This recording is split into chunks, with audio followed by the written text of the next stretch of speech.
Tendance Magazine, Espoir des King, artiste Limbia Kador. Merci Namkolosi, Alain Dele. Alain Dele, The King is back. Yo bon Espoir des King. Faut s'abonner.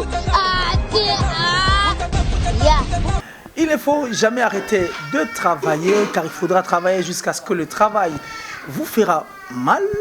Car la pauvreté fait plus mal que ça. C'est sur cette note que nous ouvrons la boucle de cette grande émission Buena Vista. Buena Vista qui veut tout simplement dire bienvenue chez Killer, une émission qui vous informe, qui vous forme, qui vous divertit. Et aujourd'hui, dans le cadre de l'information et pourquoi pas un petit divertissement, nous aurons à recevoir un grand monsieur en tout cas de cette presse en général, parce que moi je n'aime pas parler plus de la presse en ligne, mais parler de la presse en général, parce qu'il fait aussi la fierté de cette presse. Il sera avec moi sur ces plateaux. Donc, j'étais d'abord les noms. Je dirais merci à Chinois Noir Hervé, qui est derrière cette caméra, parce que l'équipe technique d'aujourd'hui est chapeautée par Hervé Chinois Noir. Et merci à Alain Zélé. Pourquoi pas à toutes ces personnes qui suivent cette chaîne Nouvelle Tendance. Je pense encore une fois là à Jordan Pandi et à toutes ces personnes en tout cas qui soutiennent et qui ne cessent d'être derrière Killer.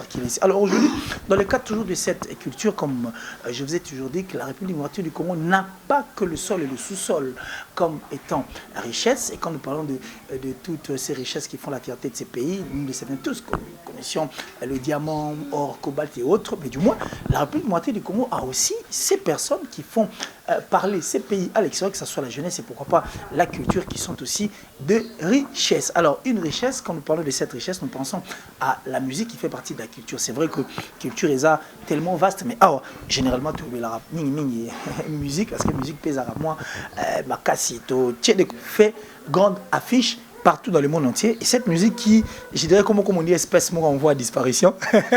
Raison pour laquelle je reçois pour vous Thierry Mombaya. Avec moi, nous allons parler en tout cas en long et à large par rapport à notre culture et pourquoi pas la musique, parce qu'il y a toujours derrière cette culture et il est toujours derrière ça pour enfin qu'on le bissango un peu libanda. Bonjour et bienvenue à toi, Thierry. Bonjour Killer ici, bonjour également Nabaroto Bazolandabiso, une fois de plus c'est RSN quand je passe et pas non. Voilà, merci beaucoup Thierry, j'espère que tu es en train de voir tout quand comme la moi brutalité. Alors sur de continuer la brutalité, yo ou la pensa musique et lecture ni nos sala avant que question moko et chuter na sima la pour une question et après lecture aux sala la musique la biso to quand on était en train de parler de cette musique qui faisait parler de la rue du moitié du Congo, les banda, la rumba accompagnée moi beat na biso. C'est vrai que et quoi peut subir moi koba qui ça peut-être moi les tongoul moi tomate, mais apparemment comme on dit métamorphose, donc ça dit et comme qu'on s'est métamorphosé, on ne sait plus retrouver en tout cas vrai repère et la vraie musique. Lecture de nos sala en tant que analyste lélo culturel. Les amis. Oh, merci Killer. Moi je crois qu'il faut faire une petite lecture par rapport à la musique congolaise, je vais dire.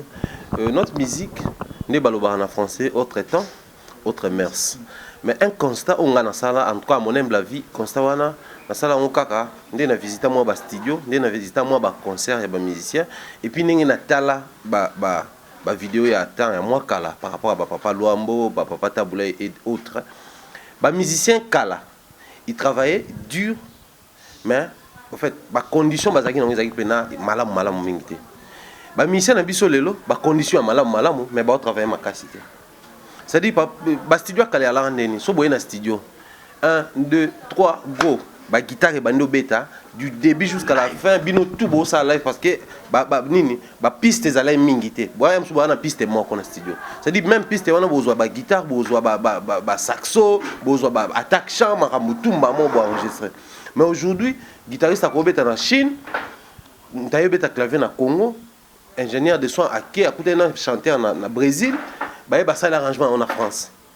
C'est-à-dire la technologie a tellement avancé que ceux qui sont associés qui travaillent aux acquis kala, la technologie à l'élo, donc on a tous à un niveau moussous. Mais vu que les artistes ne travaillent presque plus, et au salaké, bah on qu'on s'appuyer plus la technologie qui na travail na bango. Donc, ils ont constat on a la salle de la musique.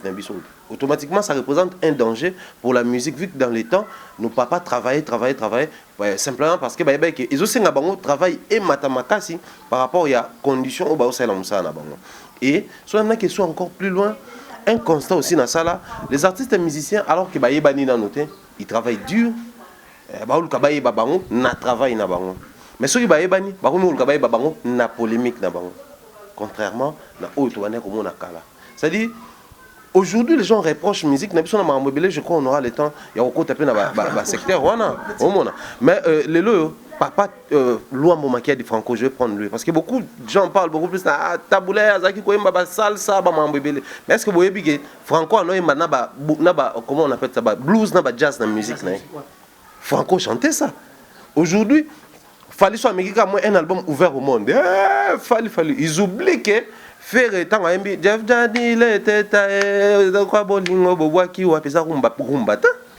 Ils ont moi bossa nova pe continue kati.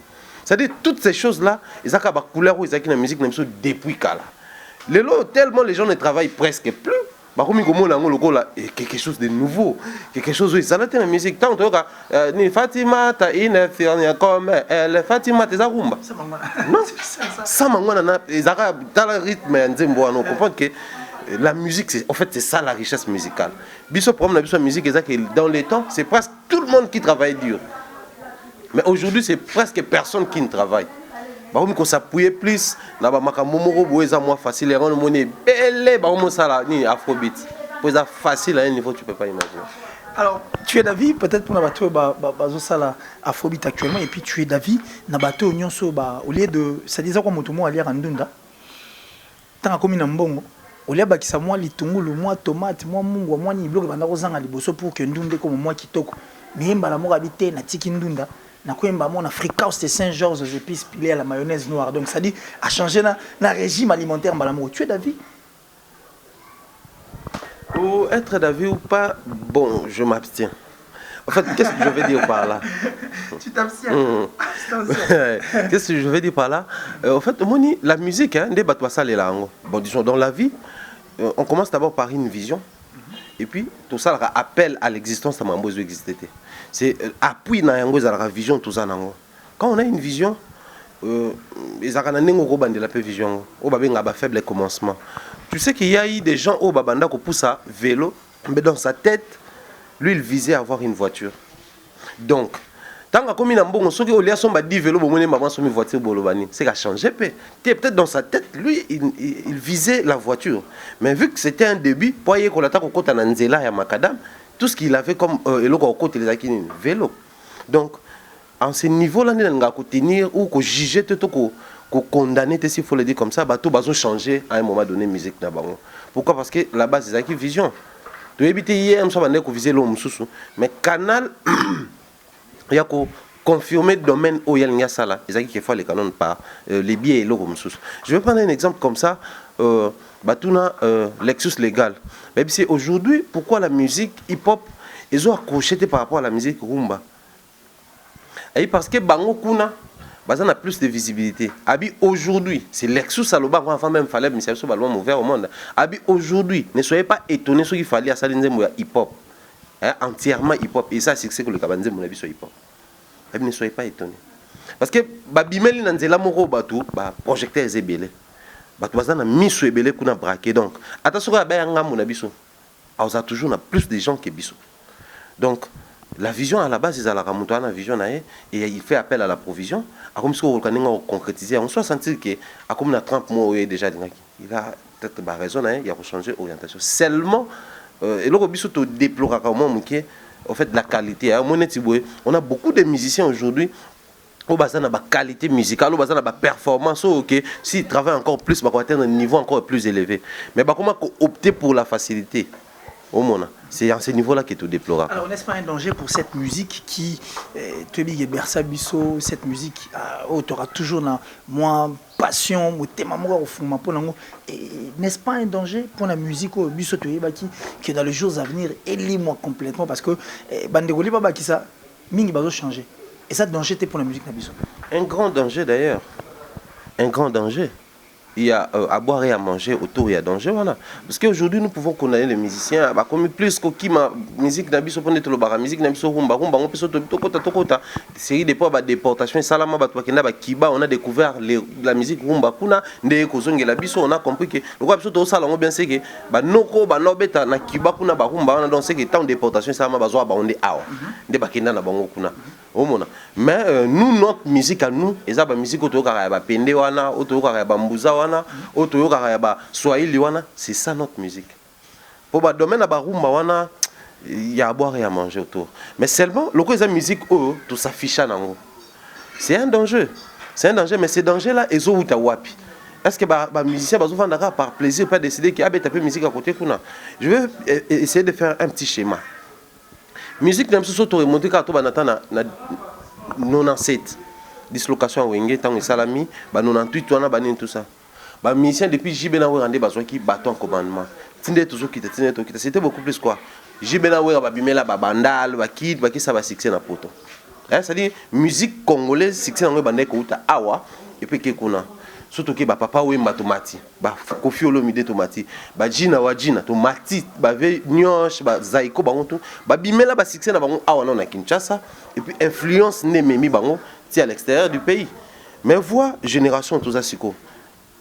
Contradiction moi je me rappelle période où Jesse Matador abimé na poto. Jesse Matador abimé na poto akomi koyati awa. Mais ils ont qui rare. N'est-ce pas, ce n'est pas cette porte qui était ouverte. C'est là où je vais chuter d'ailleurs. C'est-à-dire, tant que ça ranson, Fali Poupa, na Jesse Matador, je me rappelle plus, je crois Stade de France, c'est l'homme bon, ils ont un anniversaire à Kassav. Non, Stade de France, mon gros, ils ont nuit africain, voilà. Stade de France. Jesse Matador, on est nani. Batu yebiete ah omona oh le babeng so mission bazé belé pour le Jesse Matador to yebiete oh na niveau diaspora azaki fort ba Jesse wana bazaki fort ça ba makambo zo binisa na loketu voilà bana ko bina mais tala siko ne mambo ko mobima biso depuis un moment to bimisi nani soto te Fabregas Robinho wata uti pawera abani pe makambo mais tala poto ke Black Naza Hiro Dadju Monde chez Baluki et comme ils sont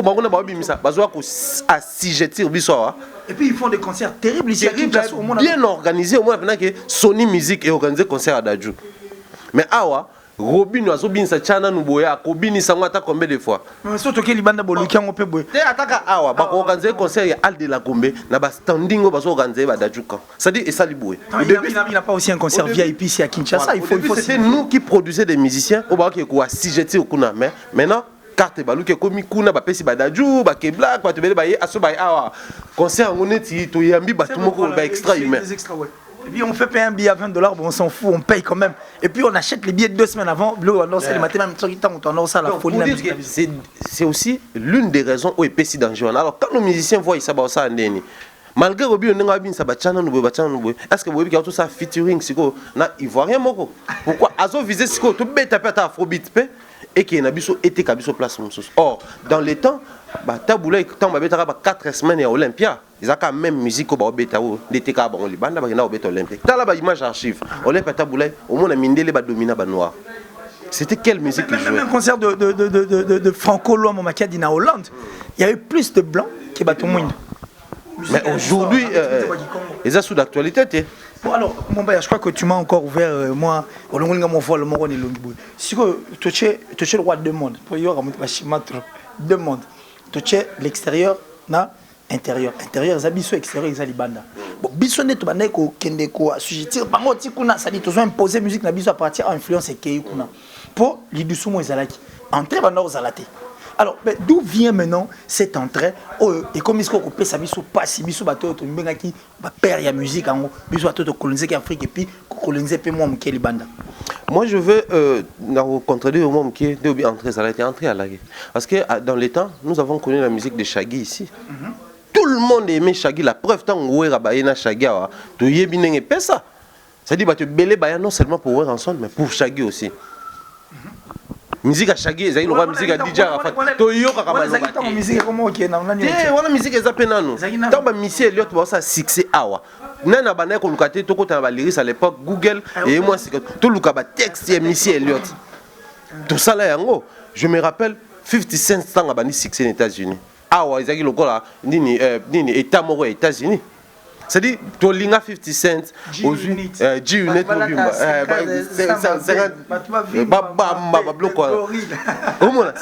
tous on a presque fait ça. C'est que les douces, ils ont fait un nom, mais pourquoi les Congolais fêté quand même, c'est qui pensa parce que ceux qui ont possibilité de faire un concert, ngoza somo tonga tout monde nango ki ngoza somo mais seulement bato na bandoza ba congolais te mais c'est pourquoi ya ba congolais nde komi ko lamba makuna ezoya awa contrairement à eux autres parce que tout le diaspora ça musique congolaise ata na poto ba dajuka ni bana ba succès koleka bango sokuna so mikolo belaka fallait fallait na ba kosa bino kuna ba dajuka ne ba leki bango sokoto c'est un danger alors pour moi on a ce que zani c'est d'abord ndenge ya ko produire ba musicien pe c'est-à-dire je parle pas de la production scénique ni ba œuvre na studio mais dans lobela la production en fait quand je produis quelque chose moi étant artiste et musicien je produis mon art na yango na servir ba mélomane pour ba consommer yango ils a déjà parmi mes problèmes aujourd'hui nos musiciens so ba bina ba monotonie la monotonité la monotonité ça on est dans les identités nanga oui mais il y a aussi monotonie. Le fait qu'on va dans moto quand il y a aussi monotonie à un certain niveau. Ils appellent par exemple biloko et la sebiso. Pourquoi je parle de monotonie? Ce qu'aujourd'hui orchestre local là africano. Depuis babana musique dans basa la ka salsa.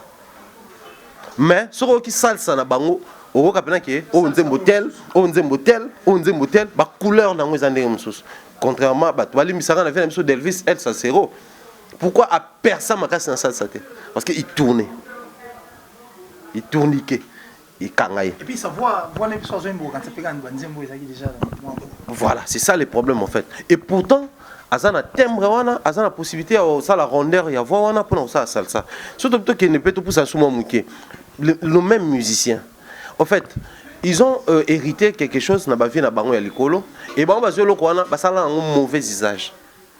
Usage ya mabe. Oui, dans le temps on utilisait mais mission pour basalon bano senganika caméra na micro mais soit caméra kala caméra siko mona ke il y a pas photo hein caméra kala beta camelo mo gaya lipeka bani tout ça ebuka ba trépied ba mambebe mais le DSLR lo mo ya mkie ba poser ka izo ça les opesa na ba filtrer ba mambebele bele micro ba non senga boité mais le trouve na ba micro boité trouve na ba cravate ba mambebele ça dit on peut prendre la même chose mais tout perfectionner yango totali ba bolamu nango tout travailler yango ba mabe nango tout quoi ici yango nos musiciens ils ont hérité polémique ba c'est la polémique neni est-ce que on croit qu'on imagine les lobes na mboko est possible la copine avec la TV abi aoki ba générer ka fabrication à l'écoloté ta remise les pécanismes ka pour ba to ba ke jouer les ballons et to qui ça trouve yango bi misi sko lipeka ba to ba ça moi poser on peut imaginer lo bon mais la musique a couru lo bam c'est pas possible oh mon et puis l'équipe est na chaîne pe entre crochet chaîne munene et tout pe l'équipe na pe si na robino pe le ba sur émission mususu pe a obtenir pe discours mususu sans qu'il effacer le sol lo ba Bazongi c'est à la raison de il s'attaque aussi là-bas. Je sais pas qu'est-ce que la presse en ligne est sali à s'attaquer la presse en ligne. Non, bon, il faut comprendre. Bah la rappel à moi, ligne peut moi sa presse en ligne, so ba ba na moi attaquer presse en ligne. En général, les musiciens sont comme ça. Comme universel. Ouais. Au mon. Donc pour dire que c'est aussi un danger. Les loboué, musiciens to crier haut et fort à to pas comme non, on est maman biso anda loba. Ba musiciens apparemment ba ont conscience wana te. Moi, des fois, ça m'étonne, au monde là, Youssoufa, na structure na bango ya boma musique. Avant, bah Dadju baya, comment on appelle ça, bah Kebla que les autres baya. Youssoufa était déjà là. Azaki a produit ya boma dans ses chansons, alors le bela boma mais Youssoufa pe siko, poto longa non côté sentiment. Youssoufa pe aza ne connaît mo ya moi si comme on est mélodie tabou. La fille de Mbiliabel et Taboulay. Aye Mbaralwa Likamsusu. Aza Nekonae, Peggy Tabou. Peggy Tabou, on a dit disque d'or, oh Youssoufa Zouami Balé, il n'est pas un. Pourquoi? Parce que mon délai soit appelé vrai disque d'or. Après ça, réalisateur, il y a. Ça dit, à ça, la réalisation, la studio Maramoutou. Disque d'or, après ça, rappelle, mon musicien. Donc, mon délai soit appelé disque d'or, après ça, réalisateur, il y a, disons, il y a œuvre, et puis, un musicien. Il y a un moni, Peggy Tabou, il a réalisé œuvre wana oh Youssoufa Zouami disque d'or. Il y a rien pas à la. Non, c'est une photo veille sur le disque d'or et que la réalisateur a monté donc danger. Non, c'est blanc, c'est prouvé. On dit la paix ça bon. Parce que Yebi Sangaï, Ayebi Pena qui ndégonanga mobali Peggy, c'est un grand chanteur. Azopé disque d'or. Par rapport à œuvre nanga musuye mta réaliser. Alors rappelle ko ben na bomaye. Pourquoi il gagne na bangote alors? Peut-être que par rapport à la vision et le bango bazoluka c'était des gens ba Keblak ba Naza ya omona ça nini abenda bango ba ça la structure wana mais nos musiciens web ça biso que bon ata soki na ba master no omona no produit bien mais entre bino parce que ba Keblak na ba Naza ba ba congolais mais est-ce que vous avez peur te Mumbai parce que bilo monsieur la mais qui non peur il y a le roscone na tout no il faut to fond toujours fond mo kem gera ngwa to fond et vous a robanga te parce que mutum so mo ni place dans la reine si on a benda Mumbai parle tellement bien ça maël et puis quand tout sur on a peine à salir comme place moi aller kingai si comment ngate wa bon peur oui c'est-à-dire nous tous on a quand même connu ça mais lui ça là que Caligula asuka faux il a qui m'a bon c'est-à-dire lui il voyait tout pour lui c'est-à-dire bien sûr ngai le rognon c'est comme il lui ça que histoire à Caligula suka ma bepona mode de vie. Or, tant qu'à ma part, il y a Caligula, il y a combien de musiciens? À part Tatiana Cruz. Caligula. Ah, ça a la musicien, moi, non, il était court comme ça, mais qui chantait comme pas possible. Au moins, ça dit, les musiciens, ils sont bon Caligula, en tout cas épicé. Salé en plus. Au moins, ça dit, c'est ça le problème. Certes, le peur, on est aux alamers, soit aux alasco humains, aux alavrais, on dit il n'y a pas de succès sans successeur. C'est ce que nous sommes en train de vivre. On va y aller l'autre vivre maramang et on va tous vivre. Et ça a un succès bolingi musique ya awa o ça la produit awa et simbama et fanda. Mais bango moko ba mission ba lingité ba successeur. Il y a des choses dans la vie qu'on ne peut pas négliger, mesdames et messieurs. C'est l'expression et l'impression. Vous le savez, à chaque fois que tu peux apparaître devant les gens, ce sont les premières impressions qui restent. Quelle est l'impression que les gens gardent? Boutique d'habillement, exemple à suivre.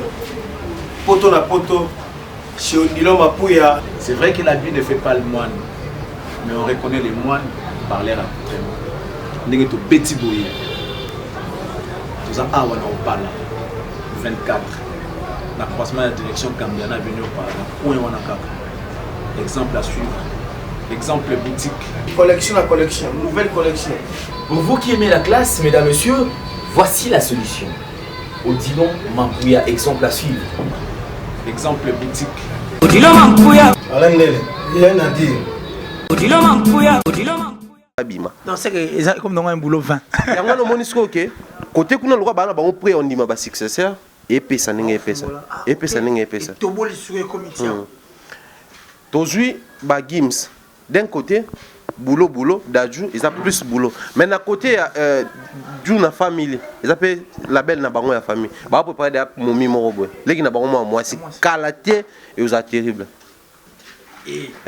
pourquoi ça dit bah mi c'est pas bakala ba ne on a bango pe ata ne tozu ne ti faire pe na les qui ne gi ata soko mo na ba échapper ba ne tout ça moyen te oko tsata mara mwana or to yebike na famille va faire il y a ba orlé ba tieri ba kana ba timbre mo on a faire pour pérenniser la musique rumba beaucoup salon ils ont tous les moyens c'est-à-dire nos musiciens attends envers bande on a ba mot propre ba ko salon c'est ce sont tous les sco bateau baza libanda et ils sont encore terrible parce que ce zuboé on n'est pas une génération et là on est cause à cadeau ba musiciens ba repérer les plus excellents que featuring a fait na fali voilà meilleur cadeau exact mais est-ce que vous pouvez qu'on se permettre qu'on réfère meilleur cadeau toko se permettre voilà parce que y a te au moins ba sala ngone jibeno ba salia tant déjà mangamo comme qui ende musu ba yembi la concert tchala mwana mbili belle ba sala ngoya déjà ah to comme déjà une belle chanson mais déception c'est côté la émission était rangée partout mais on a 23h35 donc pongi hein pongi des habits to lali donc moi hôtel ngo ezate oh papa Taboulay Luambo Makiadi ba sala pe ba clash hein ba sala pe ba polémique mais lisanga bangange mbama ngungi mama oh mona pourquoi ils ont fait ça parce qu'ils ont compris que ces gens-là qui nous aiment balinga biso te ponga Taboulay na uta soki nini bandundu so nente balinga te po franco na mutete la mena vanda plus na ba kongote mais puisque to sala musala moko boye ya ba koma ba fan na biso to pe ça bangata moi chance oh ba kuta na biso na œuvre c'est ce qui manque aujourd'hui or à l'extérieur ils le font tranquillement d'ajou succès mettre kim succès so ba te ba moko ba yemi ensemble et puis c'est Keblak Naza ba succès na ba mais so producteur a tembo ba yemi ensemble c'est bénéfique ouais kasi on a ba te la biso ta va te la ba monte oh awa obi ke producteur moi ko obi mape boye pa te pe la ba de ya na pe ba bona ba wemba sikola boyi neka aboyi kaka ba musicien na biso a congolais Baye a la génération balobi qui barason na orchestre c'était un groupe d'accompagnement. Donc groupe d'accompagnement, quand on dit groupe d'accompagnement, tout le monde on a bana ina. On a lelo babeti am susu na petit wendo. Ba accompagner. Le be omona loko quand temps va beta concert ba accompagner payer. Pour baza groupe ya mututé, baza groupe d'accompagnement malgré ba travailler plus na mututé, mais loko baza bon groupe d'accompagnement, baza liberté. Yebi sanga groupe musicien groupe d'accompagnement ni ya fali ou ko ya répéter faire. Pour et orchestre na bango il y a un groupe d'accompagnement donc baza liberté journée na ko ya wana izate musicien na groupe d'accompagnement faire ko kende pour la répétition faire à côté non à venir ande écoute so beti lisola fali que aucun répétition faire mais au sambo so beti lisola ya faire aucun répétition fali mais c'est donc pour dire que ba danger on a nuance tout yangwana ezo lié musique na biso yangwana ezo boma biso art ce sont des petites choses au ba doit négliger or adage mo ba les grandes montagnes sont faites des petites pierres. Petite pierre, petite pierre, petite pierre, petite pierre, et comme une grande montagne. Or, tant que vous minimisez, il y a un négligeable. Ils ont maté. Si tu pèses na biso penchant, tu as une priorité, tu contrôle na biso na minute. Donc, il y a des gens qui ont un contrôle na biso parce que je dirais que nos artistes et musiciens belé dans le studio en train de préparer des albums en anglais, en espagnol, en portugais, en français. Bon, ça dit qu'on change un peu de style en OP. C'est vrai que la langue n'est pas intelligente, mais du moins, netto sur la musique est comment changer. Donc, dans quelques 2, 3, 4, 5 jours à ton album, on a contrôlé le macasse. Mais ils ont des complexes comme ma bézanine. Et là, on y est mis bango kuna, ils ont complexe. Pepe kala embandomo les textes dans un langue pour entendre. Even mama dans my love. Ah ouais, anglais. Soukous na anglais. Et bah dit les lots. Mais puisqu'ils ne travaillent plus, bah mon qui on est à maillot faible, côté facile, bah qui on a complexe. Père, tu comptes concert à Davido awa na Al de la Gombe. Déçu comme pas possible moi. Depuis qu'on a eu déçu dans le concert à Bouba et puis à Wonny Wonder. J'imagine à cette époque-là. Notre Fali à nous, notre frère à nous. Bah ça y est place à boire. N'a pas instrument tous les alcoolos à boire. Mais je te jure. Nze mona yemo mazo koko yemba ngote. Banze moto ayemba alcoolos yemba ngote. Omona. Et pourtant, à la forme musicale, moi ils ont été déjà original. Non, il y a ça moi c'est mi live moi. Donc pour dire que nous on a les potentiels. Bah concert on a sauté on va bien une performance. Bah concert surtout ça là va bien une performance. Mundé la bige concert a bon une performance mon mta ko sala. Bah démonstration. Ya moni ba soirée à jazz, ba blues la so ba ba ka po bige musicien a kuna beta saxo azo beta boyo o kuna yemba. Ça dit eza performance et ya ka pamba te. Mais biso aso eza vie de chaque jour. Donc ça dit on est performant à tel point que genre de musicien avec ba performance à bon mais ba komi na bango ko s'appuyer na ba maillot faible. Bana ko yoke langa banzembo ya garçon nani na minimiser musique na bango te. Mais aussi banzembo neti banzembo ya mutu lokola DJ Arafat. Depuis na yeba quand nzembo ni mo na auto téléchargeant pour na yoka ba mamba e malakati. Je veux réaliser titre non. Et tout en 2018 des pas banda musique même Bill Clinton a yemba bon mais to yoka mamba bimsala nzembo. Yes ko to yoka. Ye yoka la. Tu pas finga ka biso to bina ka to yemba to ken. Na bonne écoute comédie moi na statia mutu abi le comportement d'une femme c'est comme la musique de DJ Arafat. Tu ne comprends rien, mais tu danses seulement. Et si vous prenez, c'est pas possible. Alors, Mumbaya, j'espère que tu as eu un peu est-ce que tu as atterri moi, Mouké? On a longtemps parlé pour le mot Ezo, Rongé, en tout cas cette musique qui fait en tout cas une grande partie de la culture parce que sa richesse, moi, il faut vraiment veiller sur ça. Et le roi t'aura plus on est vraiment obligé de faire l'essentiel. À ceux qui vont rater, mais nous avons la musique, ce qu'on à comprendre que les killer ça là quand même ça là on va la musique de la culture. Alors, nous la culture, musique, à la République démocratique du Congo. On dirait que c'est un pardon des meilleures têtes ils ont rangé musique nabiso parce que il y a pas longtemps un artiste musicien en l'occurrence de Fabregas pardon je sais pas comment est-ce qu'a single et ça lui même sujet à l'émission est belé. J'étais même très étonné de voir des journalistes à la type cravate avant en train de parler sur un pardon de Fabregas et quoi il y a fallu je sais pas sur quel niveau mais du moins puisque c'était un pardon c'est bon et que l'autre aussi doit répliquer pour prouver combien nous voulons vivre en harmonie et puis Marambo qui est bien. Mais est-ce que ceux qui sont musiciens congolais basengani pardon il y a monde mutu ya érosion et rongeara musique na biso il y a monde qui aussi après le pardon que la musique aille encore plus loin le roi à flèche. Non Non, en fait, les pardons, moi j'applaudis depuis toujours. J'applaudis les pardons. Peu importe, composition à pardon, les mains, ils ont l'agnon sur tout. Ils ont pardon. De toute façon, ils ont pardon. Alors, ils ont mis ma déçu. Ils ont attendu que Biloko me soit miqué, ils ont un carte, mais déjà ma déçu, moi, ils ont. Bon, quand il parle de Kokolo, en tout cas, moi personnellement, bon, je ne sais pas trop en compte en détail, mais ils sont importants. C'est important. Parce que, pardon, qu'on se le dise, à ça, les sur demande. En fait, Fabregas, à ça, lui, il a beaucoup plus aimé le fait qu'il ait pris en conscience, c'est ça, il a mis prière au Limbisa. C'est-à-dire, il y a fallu pardonner ça parce qu'il comprend qu'il fallait avoir une émission précédente, il a mis prière au Limbisa. Mais on peut aller dans la TV, c'est un pardon. Il a préféré ne pas Limbisa. Tout quand on a la spiritualité, tu sais bien que Fabregas va venir mettre comme par hasard. Parce que Fabregas a zappé la commission des jeunes. Il y a Alliance universelle na bango, bazala kawana, na bango amour et tout.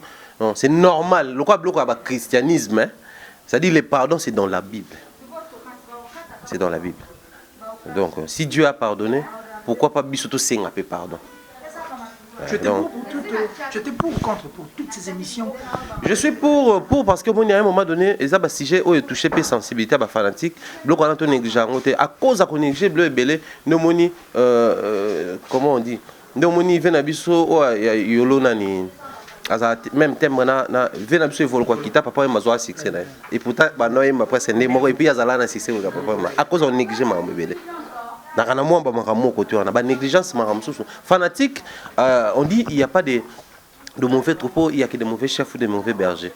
C'est-à-dire, biso le roi bateau, fanatique, il y a des musiciens, il y a des téléspectateurs, il y a tout négligeable que vous touchez sensibilité, il faut tout orienter, il faut tout canaliser. Moi, je suis toujours maître awa et aussi même les fanatiques sont exigeants envers les musiciens. Les musiciens sont pliés aux exigences parce qu'ils ont choisi. Donc pour dire que c'est important, des fois quand il y a des histoires comme ça, on peut banaliser tout le blanc. Vous savez à un moment donné, les artistes et musiciens grands et matures qui sont banalisés, ça oh quand on va photo ça au sopa. Au coup d'un star, moi oui, au quand on a photo pour l'idée on soit avec quand on va photo au sopa. Té, bisous c'est la même émission pour condamner ces comportements. Bah ça la photo pour immortaliser des moments. Ce que bino boling to immortaliser sur un moment té. Au moment. Immortaliser au moment. C'est-à-dire ce sont des petites choses où ceux qui te négligent, ils appellent que détruire musique nabiso. Alors comme je disais, musique nabiso solution à pardon. Pardon c'est un acte. Musique nabiso c'est pour moi il y a prise à conscience. La conscience que je parle de la conscience professionnelle. Conscience professionnelle c'est kotikara. Ba musicien bango ba tika makamususu ba koma na makamususu. Bango moko. Sanctionner personne de notre côté. Quand on a biso côté fanatique et autres, ceux qui va sanctionner commis. Les appels moi surtout biso les moi responsabilité parce que si on a bi on a trop prétentieux. Vous voyez que dernier virage, il fallait une solution contre la musique congolaise. Les qui banan biso ba youtubeur. Ça dit toi qui na bisiko ba virage monsieur koya mais dernier virage les qui biso. Nous on a failli. Pourquoi on a failli? Simplement parce que il y a tellement de défauts que bah vrai domaine moroboé structuré secteur moroboé perdu ça dit tout ça la crash boîte noire et mon anaté raison que tu as crash même sur ba youtubeur et bananaté au monde parce que la musique aujourd'hui la musique se vend en ligne. La musique aujourd'hui la musique se consomme en ligne parce qu'en ligne ils ont un site avant et puis un site à streaming ils ont autre lecture en ligne autant les sites tiki mais avant ils ont au sombi en ligne aux yeux et soit dans ordinateur soit dans téléphone en place au sombi ça dit nous c'est comment en ligne aujourd'hui la bonne promotion et comment ça en ligne mais c'est faut publier blog en ligne faut le dans la page faut qu'il na tout ça en ligne so bisonne tout ça émission en ligne. Exclusivité à l'émission en ligne ça na biso parce que l'émission va pas plus mais les canons na TV a va copier débattre en ligne mais biso tout ça na exclusivité quand en ligne c'est-à-dire ça biso pendant toi qui dernier virage au fait plier ba musicien c'est-à-dire pour ligne biso toi na moi monopole côté wana biso ne trop ko canaliser bino manzela makasi ba tout parce ça na penchant vers côté wana mais on a failli aussi à notre mission on a failli. Que tu reconnais et j'adore ta franchise déjà tout ce qui reste ils a conscience professionnelle so ils mikaka ici parce que moni bango so vazi conscience que par rapport nous les monsieur comme ke mabe tout ce que nous pouvons faire ezaka to bana ko se reconnaître to bana ko reconnaissance wana to ma ba pire non mais reconnaissance wana ça la que bon cop ce que y et que c'est une intervention na yé pour le bénéfice na biso tout ça maël tout ça na biso. Merci beaucoup Thierry Mumba, je crois que tu as presque tout dit et que bandeko ba landa biso ba se retrouver ba comprendre ba yoki ba moni et placer biso toujours na toi atterrir. Alors pour te chuter na cadre de moi et que na cadre moi divertissement les à côté d'hiver. D'hiver. Tu as pris du poids hein? Oh oui. Mais en fait, c'est quoi en fait ton secret et puis ton plat préféré? Ce qui fait que ce pneumonie est dans bien. Oh, pas plat préféré n'était ça qui n'a du poids oui. Non mais tu n'as pas de poids là. Ah d'accord, plat préféré na composition plat préféré na misata. Pour nous madesu na fumbo. Beaucoup là bango du janvier au décembre na Lyon chaque jour. Ah bon? Ouais. Et la boisson? Oh, la boisson, j'aime pas trop parler de la boisson à la télé parce que ça fait logo, ils ont des trucs de santé, donc j'aime pas trop faire la promo de la boisson. Mais c'est quand même quelqu'un qui a un badis des fois tu vois moi on est aux humains.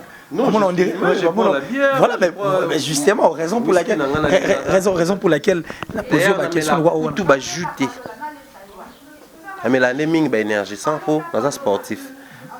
Sur moi sport il faut bien énergie pour maintenir énergie parce que tant tout ça la sport te perdra peu calories et belé et ça là qui t'a non moi qui se sentir faible faut moi ça là tonifier mais la moi bien énergie contrairement des batouing oh il y a mais la capa sécurité déjà ba sécurité par rapport à maman non des tout à fait santé certainement donc voilà tu as comme un sport préféré non? Ouais, c'est lequel? la boxe Ah. boxe américaine Un peu pratiquant ouais à la fois ouais. Ah c'est un peu c'est pas ennuyant oh et ça par exemple sport on recommandé ba tout na vie ça ba boxe moi je préfère encore ça ba lit gréco-romain lit liberté ouais ba américain mais gréco-romain on venait à rien d'autre parce que na pratique peu yango je na conseiller ba tout ça là ba judo c'est un sport et ça là nous autres mon beningana ba sport c'est bello to conseiller ba tout ça là la boxe c'est tellement fatal que je ne conseille pas. Je préfère monter ça à kickboxing. Kickboxing au monde au balatara, ba cache le longwana.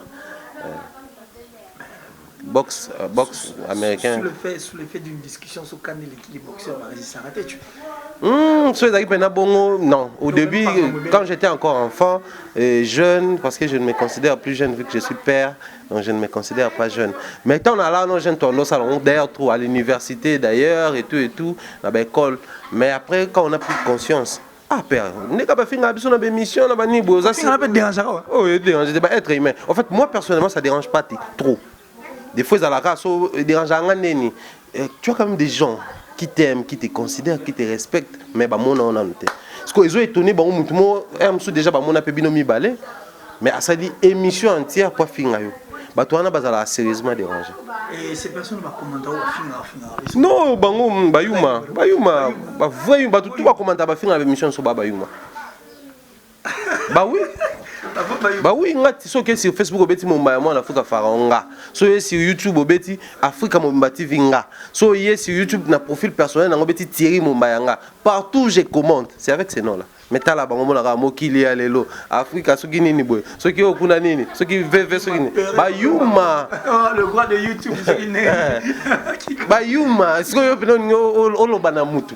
Mais parle face à face, loba, manifeste. Et puis dans nos émissions, dans la majorité de nos émissions, ça va numéro on a biso. Ouais, si on peut avoir esprit. Oh, mais on a numéro on a benganga, komelanga penanga na yo. Quoi il faut na seabu. C'est-à-dire, ils appellent mauvaise éducation. Ça tout résulte dans l'éducation toujours. Parce que ngata on a okola, chez biso ya sanga ke ko fingi ya mabe. Tant on a que église ba sanga ke ko fingi ya lisumu. Quand on atteint la classe babi injure les infractions. C'est-à-dire quand même les kamwana nanda ko besinga ki amabe basu singa amabe na religion nanga ba besinga ki lisumu na koti classe ba besinga ki za infraction ce que bisanga nanda ko baloba na église baloba et puis mboke te inga ki les infractions na yo kakate et puis ce qu'au fin en public ba benga injure public ce que muta finyo na YouTube injure international universel injure universel non mais ba ya rapport on injure biso quand même donc pour dire que baza ba pays développé majorité ba finga biso ba na Congo te moins encore en Afrique ming Bah France, bah Belgique, bah États-Unis, bah tout ça, mais bah ya bah finga. Après bah le Mboka Congo, sous-développé, pays à tiers monde. Mais nous bah pays développé et tout. Bon finga bah toi en public. Merci beaucoup, c'était un grand plaisir pour moi être avec toi sur ces plateaux de Thierry Bombaya. Dans le divertissement, ça dit moi qu'on s'est gagné, il sera bien. Et ça, les nerfs essaient d'étendre un peu parce que les nerfs étaient un peu titi. Alors pour clôturer avec toi, salutations. Pour clôturer, moi je veux un message un message de la force de la musique Nabiso. Je ne cesserai de féliciter, d'encourager l'artiste Fabregas Maestro. Au moins c'est un jeune. Fabregas il a 31 ans, né en 1987. Mais Mambo ça là, bah 40 ans, bah on va d'abord là. Puis tu vois ça là on est. Oh les gars, la place. Au monde. C'est-à-dire c'est quand même un jeune à féliciter et à encourager parce que musique Nabiso la production est baissée. C'est-à-dire qu'ils ont produit sous les musiciens bellétés. Ils ont la moins baisse. Alors, tout ce que nous devons faire les années, tout le monde a une connotation, tout le monde a une appartenance, bêtement, tout le monde a soutenir les artistes. D'autant plus que nous faisons la chronique musicale, faisons vraiment cette chronique-là. Encourageons nos artistes, soutenons nos artistes, de tout soutenir les musiciens. Alors, il y a toujours un moment où il y a des particuliers au salon. Il faut tous se comporter le roi mage. Bato basa la lecture ya ba étoile. Toi ba mona que étoile moko bozo briller différemment na ba étoile mususu balanda ki on. Ça dit toi tika ba sentiment. Fabregas à un moment donné, il commence à briller autrement. Tout là non, yé tout ça non peu poids. De même ning ba nyos tout ba se démarquer, tout ça ba ngo poids, tout soutenir yé. Moi je l'ai dit tout soutenir yé simplement parce que il se comporte comme un grand. Un grand c'est celui qui reconnaît l'existence ya ba grand mususu. Fabregas les lots sur un podium au senti pendant que Joe a connaître que les locaux ils a fallu pour passer un gars première classe ils a fait goal les a gras et j'étais très ému ces jours-là. Dis-moi ce genre de jeunes tout soutenir on a toutes les raisons du monde à soutenir donc soutien total à Fabregas Maestro. Donc que tous les artistes et musiciens vont emboîter les pas. Les lots Fabregas le fait et les calangos presque inaperçus mais jour fallait en salle on a fait. Jour faire en salle on a fallu. Des places pour comprendre que ils jouent forme. Alors, aba misia ko ba ngaka ngamutu na banda boye. Ngamutu na banda boye précurseur ya makambo wana na ba jeune et à Fabregas.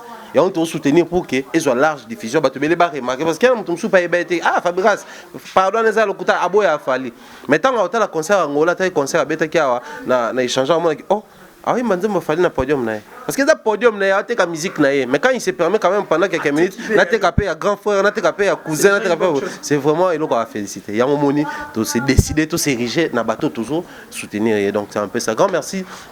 On a David Louté au show qui nous suit depuis Kinshasa parce que toujours des informations. Grand merci également au président Adonis Ngambani Mbambi, il y a JSK, on a le président Nabiso. À sa grande dame Julie Kiti Mangambani, Colette Coco Mills Ngambani et Tcheveri Mouzango, le très spécial dans Kinshasa. Salutations comme ça à Made Boka Manda Kiki, ainsi que Papa Blaise, bon anniversaire et mariage. Donc 16 ans de mariage, ça s'est fait pour les exceptions, surtout na poto, ça 16 ans, balingani là na poto. Babalani là na poto 16 ans na poto donc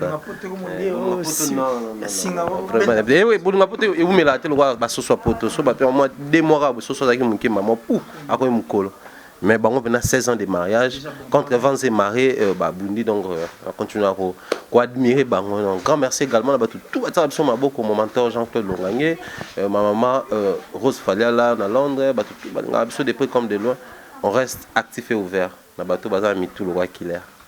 Merci beaucoup. Ouvertement. C'est le bon avis. L'autre photo, le bel amant, t'es na boy. Non, il y a une indisponibilité. Non, je suis pas intéressé. Je suis pas intéressé. Merci beaucoup, Thierry Bombaya, mon Afrique le Pharaon. Merci en tout cas, Nathan au Pessibiso et surtout à toutes ces personnes qui aiment bien Killer ici et pourquoi pas cette émission Buena Vista qui veut tout simplement dire bienvenue chez Killer ici et je crois que c'était un grand plaisir pour moi. Là, je m'appelle Thierry Bombaya Marre. Bâton moi très compliqué mais tu quand même te soli marambo pour ça pour intérêt il y a culture na biso pour quelqu'un d'aliboso. Merci à celui qu'on appelle le Tati Bouchiri, le ministre de la Défense Nakati Rolando. Donc Tati Bouchiri, le ministre de la Défense, mignon garçon. En tout cas, Nabisaoui Hollande est tombé parce qu'il y a eu des mignons. Mais toi là, non. Ça, c'est une autre personne. Tati Bouchir, le ministre de la Défense. Je pense encore au Tisma, sa double parking, de là où tu te trouves. Salut. À notre vie, au Dilom Ampouy, par exemple, à suivre. Salut. Et à Maman Rachel Moussoulou, parce qu'il y a une Nanzambe, il y a Fantaisie. Je dis encore merci à Maloris, la Congolaise, 49 ans de pouvoir renouvelable, la femme la plus dédicacée. Baninga Bazoko, la meilleure à jeunir. Maloris, la Congolaise, et penser à la véritablement vraiment femme d'affaires, Chouchouna Tati là. Hein, Chouchouna Tati là, la véritablement vraie femme d'affaires. À toi Hervé Loumassa depuis les États-Unis, Joël Ngang également, mon ami depuis les États-Unis. Et pensez aussi à celui qu'on appelle Déborah Kiala, parce que depuis petit il est là, mais c'est bon, tout ça de cœur naïo. Mais quand on est au Barak, nous allons nous quitter. Mais le tout dernier Congolais, en tout cas, dans la République démocratique du Congo, en fait chinois noir. En tout cas, s'il te plaît, Sokobimi. On se retrouve très prochainement dans un autre numéro pour te remettre à sur le monsieur. Mais d'ici là, portez-vous bien. Ciao. Tandas Magazine, Espoir des King, artiste Limbiakador. Merci Namkolosi, Alain Dele. Nouvelle Tendance TV. Alain Dele, the King is back. Yobongo na Espoir des King. Faut s'abonner.